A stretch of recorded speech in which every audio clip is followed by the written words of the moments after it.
Здраво и добро дојдовте во уште едно видео, каде што ова видео ќе биде вовед за протеини. И да започнеме. Протеините се биомолекули, односно молекули кои што се создаваат во биолошките системи. Сега, молекулите кои ги сретнуваме генерално во неорганска хемија, како на пример H2SO4, HCl, HBr, H2O и слично, се изградени од 2, 3, 10, 20 атома. Во ред. Додека протеините може да бидат изградени од неколку милиони атоми. Односно се многу поголеми. И затоа многу често ги нарекуваме макромолекули, бидејќи се огромни молекули изградени од милиони атоми. Иако се толку големи, ако ја погледнеме нивната синтеза, ќе увидиме дека всушност они се создаваат од помали молекули наречени аминокиселини. Значи овие макромолекули, односно протеини, кои содржат милиони атоми, се всушност изградени од повеќе помали молекули, наречени аминокиселини. Во ред. Сега, постојат голем број на аминокиселини, но сите аминокиселини ја имаат следнава структура. Имаат еден алфа-С атом, на кој има прикачено аминогрупа, значи ова е аминогрупа, NH2, и кога се бележи може да биде на следниот начин, значи С може да биде поврзано со NH2, што изгледа логично, или пак С може да биде поврзано со N и овдека да стои H2. И во органска хемија сигурно ова сте го сретнали, се нагласува на овој начин поврзаноста помеѓу С и азотниот атом. Бидејќи овде изгледа како С да е поврзано со водородниот атом, што не е случајот. Но окей. Како и да е, тоа е аминогрупата. Имаме карбоксилна киселина, COH, која е всушност киселинскиот дел. И од таму потекнува името. Аминокиселини. Во ред, бидејќи имаат аминогрупа и карбоксилна киселина. Односно карбоксилна група. На алфа јаглеродниот атом исто така има прикачано и водороден атом и нешто што го бележиме со R. Сега, R не е хемиски елемент, ниту е функционална група. Него можете да се замислите дека стои за rest. Како во математика, некојаш кога бележиме X за непознато, па вдека на по некоја си аналогија ставаме R. Во ред. R е тоа што се разликува кај секоја аминокиселина. Односно, овој дел е ист кај сите аминокиселини, додека овој дел е различен кај сите аминокиселини. Во ред, исклучок на ова правило е пролин, бидејќи нема баш ваква структура, но тоа е само еден исклучок и генерално не го спомнуваме. Тој ќе го разгледаме во понатамошно видео. Океј, се надам дека ви е јасно до тука. Сега, аминокиселиниве може би се мали молекули, али може да се спојуваат едни со други, при тоа градејќи долги ланци. Значи, еве, имаме една аминокиселина и имаме друга аминокиселина. При тоа, овдека сум ги назначил со жолта боја, овие делови од молекулите. Бидејќи тие ќе се отстранат и при тоа овој дел со овој дел ќе се поврзе. И ќе имаме образување на пептидна врска. И тоа ќе изгледа на следниот начин. Значи ќе се поврзат тие делови и ќе се ослободи молекула на вода. Бидејќи два протона, односно два водорода и еден кислороден атом даваат молекула на вода. И овдека сега добивме всушност дипептид, односно протеин на водници составен од две аминокиселини. Во ред? Значи едната аминокиселина и другата аминокиселина. Во ред. Се надам дека до тука е јасно. Сега, кога го знаеме тоа, можеме да си замислиме дека ако секоја аминокиселина ја бележам како едно кругче, во тој случај може да се поврзат преку пептидни врски голем број на аминокиселини и при тоа да образуваат еден долг ланец и овој ланец ќе завземе некоја си конформација, 3D конформација во просторот, односно ќе добиеме протеин. Значи протеинот не е ништо друго, него еден многу долг ланец од аминокиселини кој завземе одредена 3D конформација. Океј, до сега е јасно. Но, сега да одговориме на прашањето колку различни аминокиселини постојат. 20 различни аминокиселини влегуваат во градба на протеините. И многу е битно да се нагласи во градба на протеините. Бидејќи во телото постојат повеќе од 20 различни аминокиселини, но само 20 влегуваат во градба на протеините. Во некоја литература некогаш ќе стои 21 различна аминокиселина дека влегува во градба на протеините, но тоа зависи генерално од литература до литература и од која година е литературата и што смета автор. Бидејќи има некои истражувања каде што 21 различна аминокиселина влегуваат во градба на протеините, но зависи дали збориме само за човек или збориме и за други живи организми. Но ако кажете дека има 20 различни аминокиселини кои влегуваат во градба на протеините, тоа не е грешка. Океј? Сега, има, како што спомнав, над 20 кои има во телото, различни аминокиселини, бидејќи некои аминокиселини не влегуваат во градба на протеините, но го имаат некои други улоги.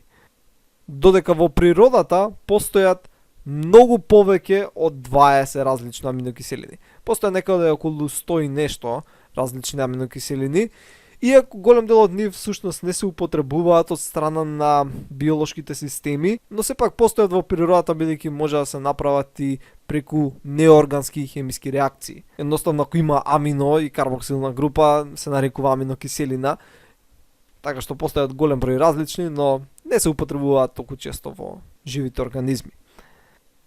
Сега, овие 20 на аминокиселини може да ги групираме на различен начин. И во различни литература ќе бидат групирани различно. Во некои книги ќе бидат групирани на хидрофобни и хидрофилни аминокиселини, некогаш ги делат на базни, кисели, неутрални, некогаш ги делат на тие кои имаат позитивен полнеж и негативен полнеж и така натаму. Кога ќе говорам детално за аминокиселини, ја ќе укажам на повеќето поделби и која поделба мене најмногу ми се допаѓа. Веројатно не постои правилна поделба, бидејќи различна литература, различен автор дава различна поделба. Но како и да е, една поделба останува иста во секоја литература, а тоа е да аминокиселините може да се делат на есенцијални и неесенцијални. Што значи тоа? Неесенцијални, односно неклучни на некој си начин аминокиселини, се тие аминокиселини кои ние можеме да ги создадеме. Во ред, значи не мора да ги внесеш преку исхраната, него самото твое тело може да ги создаде и да ги искористи за правење на протеини. Од прилика 5 аминокиселини од овие 20 се неесенцијални. Додека есенцијални се 9 и есенцијални значи дека мораме да ги внесеме преку исхраната. Нашиот организам не може да ги создаде. Сега забележувате дека овде има шеска измеѓу, тоа е бидејќи тие се нарекуваат кондиционно есенцијални. Односно, ако е здрав и прав организмот, може да ги создаде овие 6 различни аминокиселини, додека ако е во дадена патолошка состојба или пак е прегладнет организмот, не може да ги создаде овие. Во тој случај стануваат есенцијални. Така, значи мора да ги внесе преку исхраната. Затоа се рекуваат кондиционно есенцијални, бидејќи при одредени услови се есенцијални, али кај здрави индивидуи се неесенцијални. Во ред, се надам дека до тука се е јасно. И сега ќе преминеме на некои поинтересни работи. Океј, увидовме дека протеините се всушност долги ланци од аминокиселини, но прашањето е дали овие аминокиселини се шетаат така рандомни со организмот и се поврзуваат на рандом начин, или пак има некоја си организација. И одговорот е дека има организација, а таа е одредена од страна на ДНА. ДНА е како библиотеката на клетката. Во ред, значи тоа е место каде што се чуваат сите информации, но не се вадат од библиотеката во оригиналната форма, него препишуваш тоа што ти треба и преписот го вадиш од библиотеката. Така, например, идеш у библиотеката, ти треба информација за како се прави одреден протеин. Така, како се прави пепсин.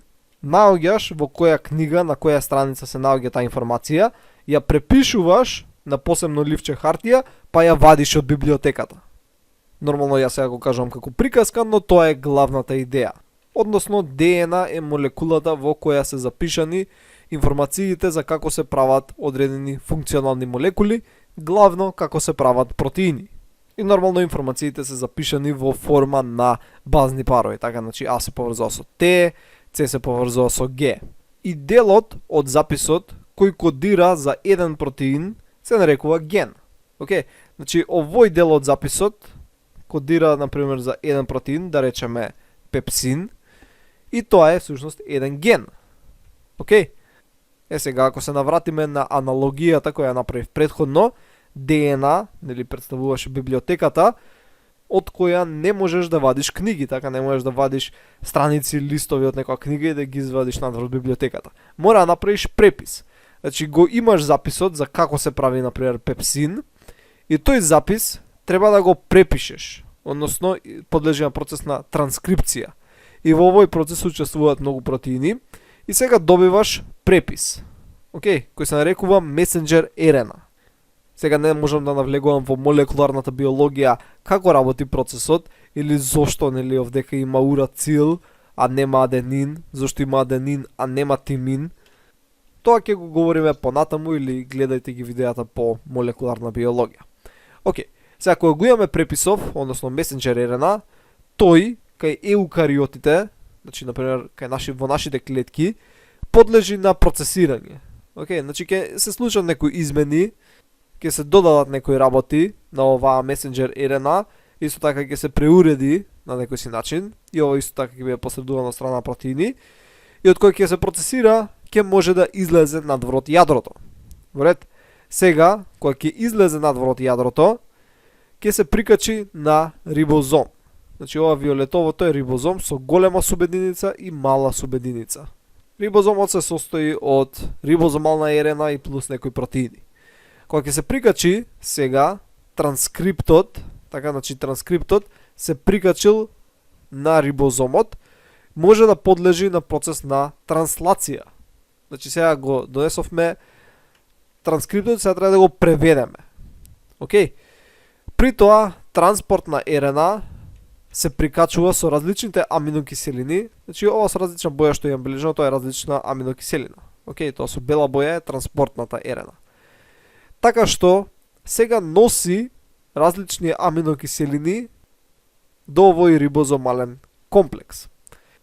И сега ги имаме овдека аминокиселините наредени поред доследот кој беше кодиран од страна на транскриптот, кој всушност го добивме препишувајќи го од ДНА. Во ред? И го направивме овој синџир, и тој синџир под дејство на самите закони на хемијата и физиката ќе завземе одредена тридимензионална форма. Значи сите овие аминокиселини си ги има страничните групи, така R групи, и сите овие странични R групи по самите закони на хемија и физика ќе предизвикаат да синџирот завземе одредена тридимензионална структура. И овој протеин понатаму ќе подлежи на нешто што се нарекуваат посттранслациони модификации, односно ќе се додадат некои молекули, ќе се скрати некаде синџирот, некаде ќе се поврзе на друг начин и слично. Океј, што тоа се посттранслациони модификации. И протеините не мора секогаш да бидат индивидуални. Некогаш може повеќе протеини да се здружат заедно, така што сега ќе образуваат уште покомплексни мултимерни протеини. Мултимерни бидејќи се состојат од повеќе субединици. Во ред, и може тоа да бидат исти субединици, односно исти протеини, така што тоа ќе биде хомомерен, мултимерен протеин, или пак ќе бидат различни, например една сина, една бела, во тој случај ќе бидат хетеромерни, мултимерни протеини. Океј, и овој е жото со зелено. Како и да е, дали имаме индивидуални или мултимерни протеини, тие протеини не остануваат за секогаш во клетката.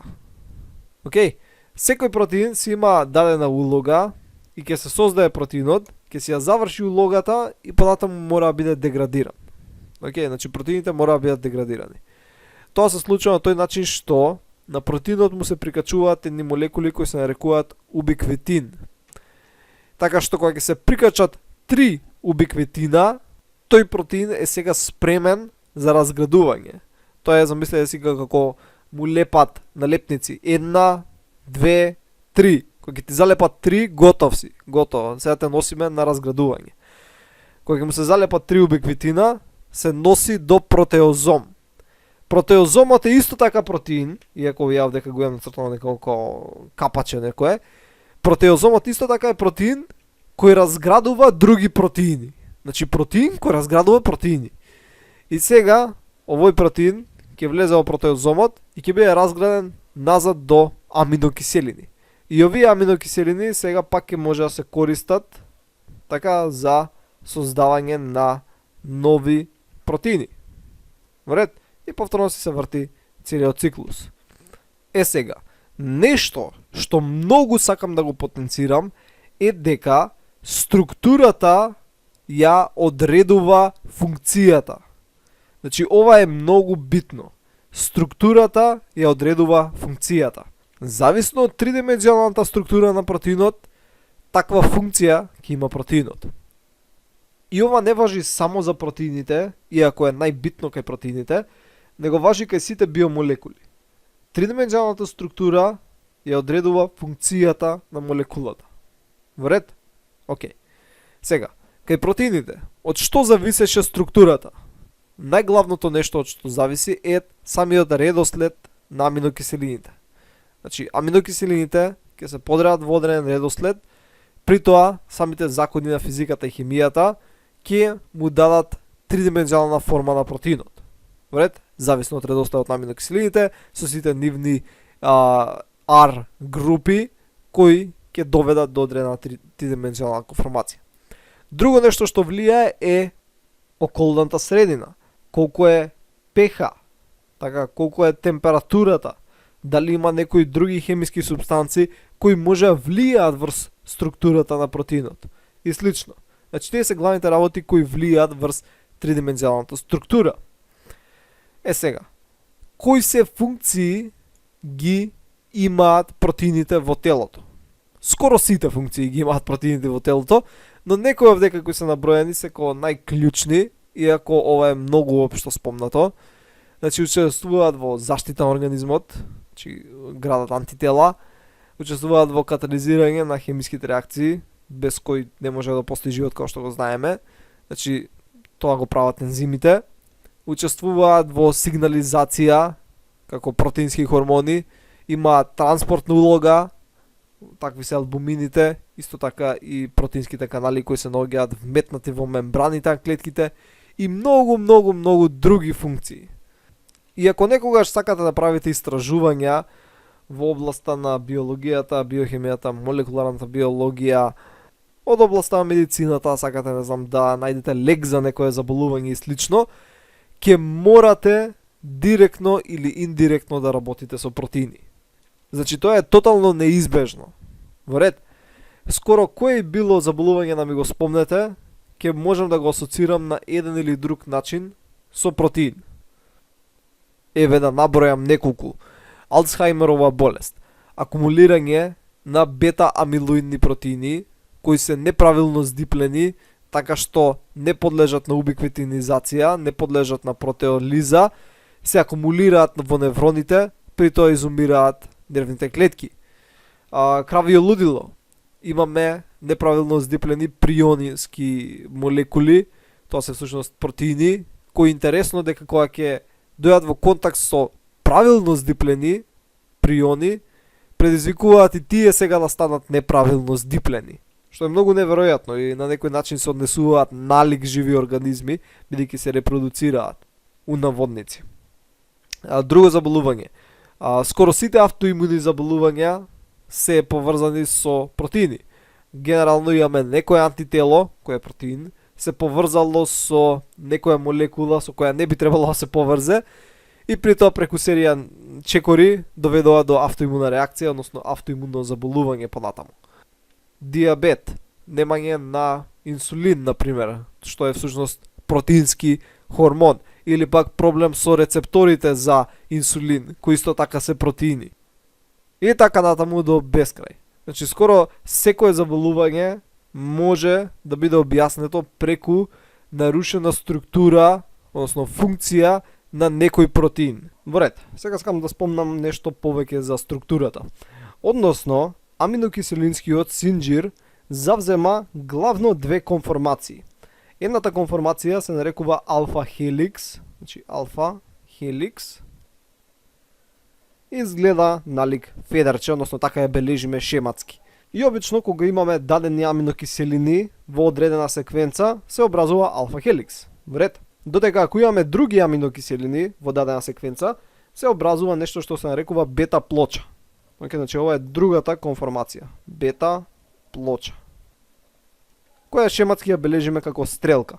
Инаку алфа хеликсот во некои шематски презентации се бележи како цилиндрично столпче. Вред, као цилиндар се бележи, но почесто е вака као федерче. Значи, тие се двете најчести конформации, алфа хеликс и бета плоча. И многу често со овие две шеми се представуваат структурите тридимензионалните на голем број протеини. Изгледа нешто на следниот начин. Така, значи имаме алфа хеликси овдека, уште еден алфа хеликс, има, не знам, бета плочи овдека горе, тука гледам некои бета плочи и така натаму. И ако некој работи во ова поле, обично знае кои аминокиселини преферираат да градат бета плочи, кои преферираат да градат алфа хеликси и што тоа значи за функцијата на протеинот. Вред, но овие 3D модели се прават со помош на компјутери, така не можеш ти теориски онака да го нацрташ у тетрадка како ќе изгледа. Мора со помош на компјутер и тој нормално ако имате софтвер можете да го вртите лево десно и да го гледате од сите страни. Друг начин на кој може да се представат протеините се нарекува space filling модел, каде што секој атом, на секој атом му е дадена како сфера, така што изгледа некако на следниот начин, но тоа не ни кажува многу за функцијата на протеинот, едноставно некојаш знае да изгледа убаво, така. Додека последниот, кој е најнепрактичен, е да атомите се представат со мали точки и секоја хемиска врска да се представи нели со линија. И при тоа ќе се добие следно. Вред. И од тоа не можеш да разбереш каква може би е функцијата на протеинот, само гледајќи ја оваа презентација. Вред. Сега на кратко само ќе спомнеме како всушност ни ги добиваме аминокиселините и колку всушност протеини ни требаат во исхраната. Значи имаш некое парче храна кој си го изел, така, тоа ќе стигне до желудникот, во желудникот има HCl и има пепсин, кој е всушност ензим, што е всушност протеин, кој има протеолитичка природа. Така, значи ова е протеин, односно ензим, кој разградува протеини. Океј? И се рекува пепсин се наоѓа внатре во желудникот. И може да функционира при ниско pH, бидејќи сепак тука има HCl. Ке се разгради така парчево храна и при тоа протеините кои се наоѓаат внатре во храната ќе бидат деградирани на олигопептиди. Тоа значи на мали ланци од аминокиселини. Во ред. Сега, понатаму храната ќе продолжи во дуоденумот, каде што ќе се сретне со ензими кои ќе бидат од страна на панкреасот.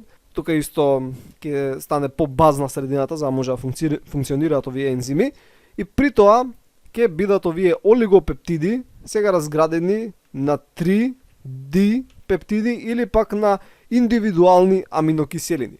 Овие мали пептиди и аминокиселини понатаму ќе бидат абсорбирани од страна на ентероцитите и ќе бидат препратени или во крвотокот и ќе стигнат таму каде што се потребни. Сега, колку грами на протеини потребни се дневно? Па тоа многу зависи, така зависи која возраст сте, зависи кој пол сте, зависи колкава физичка активност имате, кои ви се целите, така. Например, ако сте бодибилдери ви треба поголема мускулна маса, ви треба многу повеќе протеин. Исто при некои патолошки состојби може да биде потребно повеќе или помалку протеин. Но генерално можеме да речеме дека е потребно 1 грам протеин на килограм телесна тежина. Така да ако тежите 70 кг, ви треба околу 70 грама протеин. Повторно, за тие кои се физички активни, ако сакаат да зголемат мускулна маса, може би треба 1,7 или пак до 2 грама на килограм телесна тежина. Некоја литература дури препорачува 3,1 грам на килограм, што е релативно многу и може да се оштетат бубрезите, но тие кои се занимаваат со тоа се знаат подобро. Сега, само за крај, сакам да ви представам еден проблем. А тоа е следниот проблем. Знаеме дека ДНА кодира за функционални молекули кои најчесто се протеини. Даден ген кодира за даден протеин. Од генот, за да стигнеш до протеин, генот треба подлежи на транскрипција, транслација и ќе го добиеш протеинот. Но, за да може тоа да се случи, потребни се протеини. Во ред, значи, за да можеш од ДНА да стигнеш до протеин, потребен ти е протеин. Во ред, значи, не можеш да направиш од ДНА, не можеш да направиш протеин ако немаш претходно протеин. Сега, ти добиваш некои стартни протеини од твојата мајка и твојот татко, нели, внатре во сперматозоидот и во јајцеклетката има протеини, а дел од тие протеини учествуваат во овој процес, така што ти можеш да правиш протеини. Така, бидејќи добиваш некои почетни протеини. Истото важи за твојата мајка и твојот татко. Они добиле од нивната мајка и нивниот татко, односно твоите баба и дедо. Истото важи за претходната генерација, претходната и така натаму и така натаму. Сега, проблемот настанува кога ќе размислиме за како првата клетка направила протеини. Бидејќи, да речеме дека првично се создала ДНА. Така, значи првата клетка да речеме дека имала ДНА. Сега, за од ДНА да направиш протеин, потребен ти е протеин. Ама она нема првичен протеин. Она е првата која треба да ги направи првите протеини. Така што она мора да направи протеин, а без при тоа да и биде потребен протеин. Океј, значи мора да може да направи протеин, али без при тоа да и биде потребен претходен протеин. Ова е проблем. Како тоа го направила првата клетка? И за ова ќе говориме повеќе во цитологија, нема сега да ви го одговорам прашањето, него ќе го оставам да размислите. И тоа беше главно се за ова видео. Се надам дека научивте нешто ново и ќе се видиме во наредното видео, каде што ќе започнам да говорам за аминокиселини во големи детали. Довидување.